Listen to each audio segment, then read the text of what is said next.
I've made it no secret on this channel that I kinda hate the 2014 Dungeon Master's Guide. Don't mistake that for me saying that I don't like what's in the DMG, because I don't. The content that exists in the book can be invaluable to running a game, adjudicating calls, building a world, and understanding some niche rules. That is, if you can find any of it. That to me, and I'm sure many others, has always been the problem with the book. Odds are the answer to your question exists within its pages, but things are often so buried within subheadings of seemingly unrelated chapters. It just never felt like it had any cohesiveness at all, to the point that I just sighed deeply whenever I had to look through it to find something, which happens frequently when you run a D&D YouTube channel. Anyway, all of that is no more, hopefully at least. By the way that it was made to sound, resolving the exact pains that I've been describing here seemed to have been one of the core goals that the team had in creating the revised Dungeon Master's Guide for 2024. In the reveal video, Chris Perkins stated that they wanted to make sure that the DMG felt like it was the DM's best friend, and through feedback, they've restructured the book entirely to ensure that it is more intuitive and delivering on what a reader might want to find, and ensuring that that process is as easy as possible. So with that context out of the way, let's talk about what we learned about the new DMG. I'm going to try to keep this relatively concise since the actual video itself is like 45 minutes and contained a lot of pointless meandering. We're also going to try and keep things in chapter order because they didn't for reasons. I guess they wanted to keep one final thing about the DMG as chaotic and unpredictable as possible. I just want to give a massive thank you to everyone for helping me crush past that 10,000 subscriber goal. It truly means a lot to me, more than a number may imply. Let's see if we can get 100k. No, I'm just kidding. I'll take some time to revel in this moment. You are all amazing, and especially my channel members, including my newest member, Nate Finch, in the Warrior tier, as well as Julian, Corell, and Finiki, my Champion tier members. All of your contributions help me get one step closer to making this a sustainable thing, so sincerely, thank you. Starting off with Chapter 1, which is called The Basics, and even just this is a breath of fresh air. Chapter 1 of the old DMG was called A World of Your Own, and while I can absolutely see the value of putting this kind of stuff right in your face when you open the book, if you're a new DM, it's a bit overwhelming. It kind of leads you to believe that you should be starting off by building your entire world from the ground up and building your pantheon and the laws of your world straight away. All of this stuff is incredibly valuable to a Dungeon Master, make no mistake, but there's no reason for it to have been in Chapter 1. It just led to the unnecessary belief that the DMG was much more of an advanced book than it really is, or needed to be for that matter. The Basics does exactly what it says it does. The chapter is largely intended for Dungeon Masters who might be stepping into the role for the first time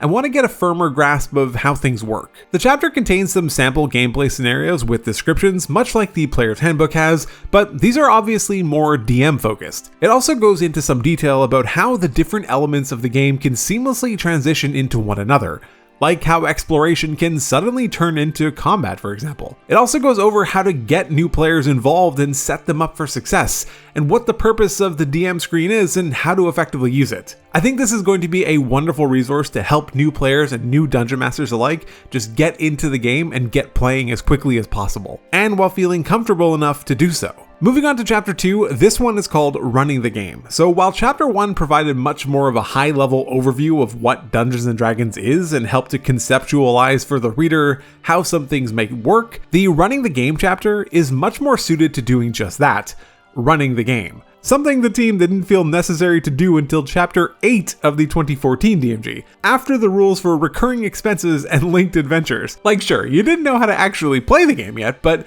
here's how much it costs to build and maintain a rural roadside inn.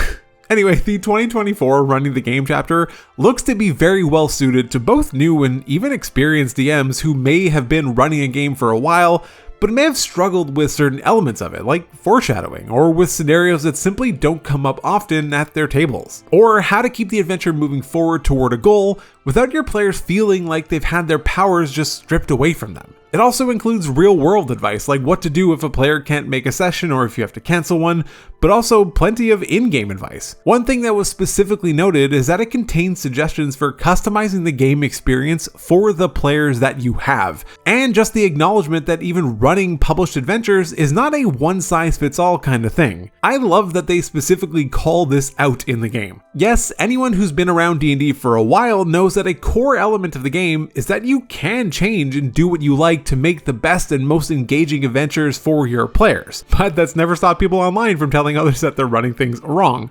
More importantly though, I remember being a brand new DM and stepping into my first few sessions and being kind of terrified to change anything because I just didn't know what anything was, and I didn't want to accidentally break the game for my players and ruin their experience. This is obviously not a universal experience, but I'm sure that I'm not alone. So I'm thrilled to see that they will have this specific section providing guidance on how to tailor things to your group. Another part of Chapter 2 that I think will be very helpful is the added inclusion of a running interaction and running exploration sections in addition to the running combat section, which has always existed. These will obviously be much shorter since they're often less mechanically nuanced, but they're still very important elements of the game that are often, though not always, treated as less important than combat. They mentioned that the running exploration section will also have a portion of it dedicated to advice for running overland travel and how to make it both engaging but also seamless, something I know that many DMs often struggle to do. Chapter 3, called the DM Toolkit, is sure to be a great point of reference for all kinds of things during play. Whether it's how to create custom backgrounds, magic items, monsters, spells, advice for how to handle a TPK, dealing with curses, traps, hazards, poisons, alignments, siege engines, and improvised damage. It seems like more or less everything you need to know to handle these specific scenarios that come up during play, and how to make your own, will all be covered in this chapter, which is also organized alphabetically by topic. I am particularly excited by this chapter as it seems to contain so much of the information that exists in like 4 different chapters in the 2014 DMG, and it actually organizes it into a cohesive manner and makes it feel like much less of a chaotic mess. In the 2014 book, rest variants were right next to the rules for firearms. It just made no sense. Next, the book dives into an included campaign setting which they have selected to be Greyhawk, which longtime D&D veterans will know as the first campaign setting for the game. One point I should make is that a bit later on in the video, they do emphasize that the official campaign setting for Dungeons & Dragons is the multiverse, which is essentially to say that there is no default campaign setting for the game. Something that many didn't think was the case in 2014, given the sheer volume of content based in the Forgotten Realms. It made it feel a lot more like the Remembered Realms. Anyway, the point to emphasize is that Greyhawk, despite its inclusion in the DMG, is not what the team considers to be the default setting for D&D. What it is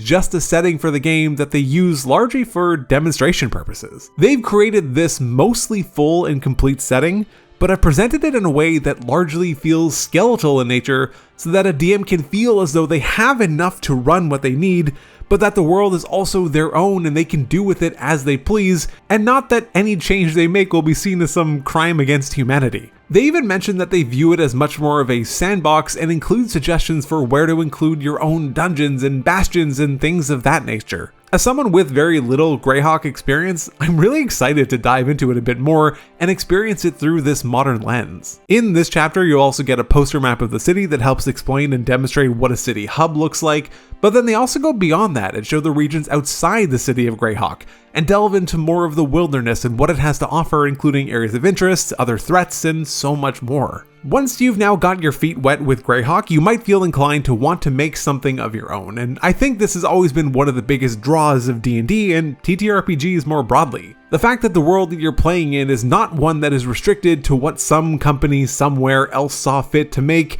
and it's not confined to the rules and the boundaries that they have decided upon either, but rather it's one that you can make entirely your own, and this is where the new Creating a Campaign chapter will hopefully shine. Whereas in 2014, the first thing you were thrust into in Chapter 1 as soon as you opened the book was the creation of the gods in your pantheon. That is a lot to take in, especially so if you were just trying to find advice on making a dungeon or a small city or something of that nature. Again, that's not to say that that information wasn't in the book, but rather the content was just not presented in such a way that resembled anything close to accessible. What it sounds like for 2024 is that they've pared back a lot of what used to be front-loaded content. I'm sure all the information you could want about gods and currencies and laws and settlements is all still there, but it seems like now that the chapter leads off with what is framed more as advice, which feels much better suited to settling a new or returning DM into the seat of creating their own world. What's cool here is that after they provide that advice, You are then presented with 5 sample adventures to work with. I love this because it's one thing to read a list of do this and do that and make sure you consider these things, but then also to see how that advice actually manifests itself into a game is a very different thing. The sample adventures provided are short, they're only about half a page each, and they're designed for levels 1, 2, and 3, and then a couple of higher level ones. But the core purpose of these is to demonstrate how to put those ideas and advice into practice and down on paper. They are intended to be fully functional, but they're also skeletal to allow you to build upon them and take them in whatever direction you want. This is exciting to me because I often struggle to come up with new ideas of my own and put them to paper, but I love to work from a framework that has already captured my imagination. And they've also included maps for each sample adventure, as well as a whole host of maps not used in the adventures so that you can slot them in wherever you need them. Another nice inclusion here are not just the adventure hooks to help plant the seeds for how to get your adventurers involved, but there's also tons of ideas and tables for how to get your own creativity moving. Importantly though, they've also broken them down by tier of play, which is just a great idea. The types of adventures that a fresh level 1 party might embark upon is going to be very different than something that you might throw a group of level 20 adventurers into for a one-shot, and the structure here can help keep that scale organized and in line as you develop your adventure ideas. This is particularly helpful for creating some additional support for high-level play in the game as well. It can often be very challenging to understand the capabilities of high-level adventurers, so hopefully this advice and these tables can help conceptualize some of that for dungeon masters. Next is probably everyone's favorite element of the DMG, and that is the trove of magic items. The new book contains over 400 of them, including a bunch of new common magic items, which I'm oddly excited about. I feel those inspire the most creativity among players and DMs, and I love to give them out just to see what my players come up with. In addition to that though, they mentioned that they've increased the versatility of a number of items. An example given was Flame Tongues, which as per 2014 rules, technically could only be some version of a sword. Now they've made it so that you can have Flame Tongues of any weapon type, which is really cool and representative of the broad multiverse that D&D has situated itself within. And yeah, I know, you could always have just done this yourself. Save the comment, that's not the point. Probably the most exciting thing about the new magic items chapter is that we're finally getting prices. Now again, technically there were prices in the 2014 book, but they were incredibly vague and had some crazy variants in them. Now it sounds like we will be getting much more specific guidance on how items are costed, which is a wonderful aid to dungeon masters looking to quickly throw a few shops together. Lastly on magic items, we're also getting guidance on magic item crafting. This is something I am very curious about. Crafting systems have been something homebrewed forever, but almost none of them work particularly well or well for everyone. In the 2024 Player's Handbook, we have some crafting guidance for mundane items and a few basic magic items like scrolls and potions. But I'm really curious to see how this stacks up. I'm highly doubtful that we'll receive some insanely detailed, you need 3 hairs from a manticore's mane for a bow or something, and honestly, that's fine. I don't think we need that type of granularity in the DMG, but something with a little bit of crunch to it that's more than just rare items cost 5,000 gold and take 5 weeks to craft would be extremely welcome. I'm sure there's a middle ground there that they can find. Next up in Chapter 8, we have Bastions. We actually saw an early version of Bastions over a year ago, around the time of UA 7 during the playtest, and while it certainly lacked a little bit of fine-tuning, the system was largely met with excitement, from me included. If you're out of the loop, Bastions are essentially the 5e version of what used to be strongholds in previous editions. They're basically home bases that you can establish for yourself and your party once you reach level 5. You can have all sorts of different establishments in your bastions, like chapels, armories, barracks, gambling halls, and so much more. These run in parallel to your game and don't even require your character to be there for them to run. Instead, your DM can instruct the players to take a bastion turn, which then allows them to roll some dice and activate some features and abilities at their bastion and determine the results, which can even include potentially being attacked. Bastions are very well suited to campaigns that have a defined home base, but not really ones where the players are never in the same area, which is also part of why they are an optional opt-in feature rather than a core one to the game. Chris Perkins mentioned that they've made a number of refinements to the system since we last saw it, so I am quite excited to see what those actually look like. Another of my favorite features in the new DMG are the tracking sheets.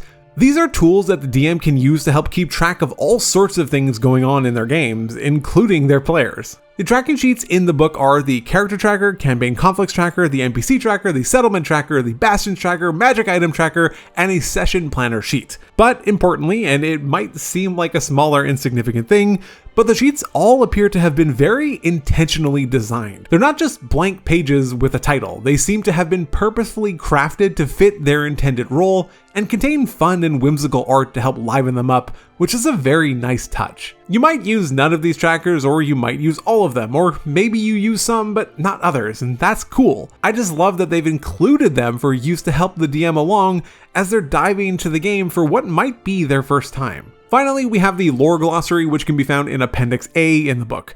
We saw a rules glossary included in the 2024 PHB, and I absolutely loved having it and found myself referring to it frequently, so I am quite excited to see this here. Now, you're less likely to be referring to this on a regular basis, but it is a great opportunity to have a one-stop shop for a large amount of the game's lore, which you can easily drop into your games to create a bit more depth in your world. The lore glossary will contain some of the most famous places, figures, and materials that exist in Dungeons & Dragons, and can be extremely helpful to a DM who just wants to have a better understanding of what Mithril is, or who Mordenkainen is, and why he has multiple spells named after him. As a self-professed lore junkie, I am so happy to see things like this being included in the game.